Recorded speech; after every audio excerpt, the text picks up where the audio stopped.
Hello, everyone, and welcome to the first ever podcast of Wellness Watchers, a podcast dedicated to the brave women, past and present, of our military and their mental health.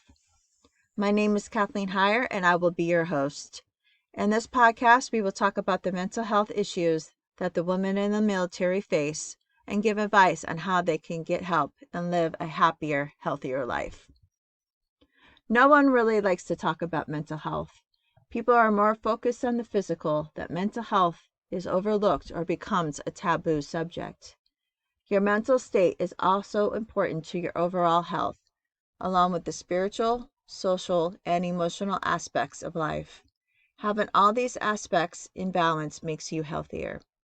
According to a recent CDC study, women are twice as likely to have had depression. It is far worse for the woman in the military. According to another study, further deployed female veterans had an 87.9% greater prevalence of depression than deployed male veterans. Women veterans are more likely to experience combat-related trauma and post-deployment stressors, and in general have higher rates of depression compared to the general population. Women in the military also get overlooked at medical care compared to their male counterparts. Women who get pregnant also have a hard time getting care. According to another recent study, it identified depression symptoms in nearly 30% of pregnant veterans. Because women remain a numerical minority in the Veterans Health Administration, or the VA, VA medical facilities do not provide on-site maternity care. With all this information and the chaos in the world, there is no better time to tackle mental wellness for our women in the military.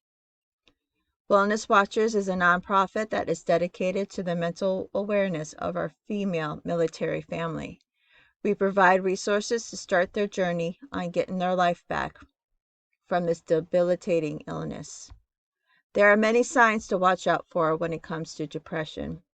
Some things to look out for: feeling sad or anxious often or all the time, not wanting to do the activities that used to be fun, feeling irritable or easily frustrated, shift in sleep patterns, having trouble concentrating or making decisions, and thoughts of suicide.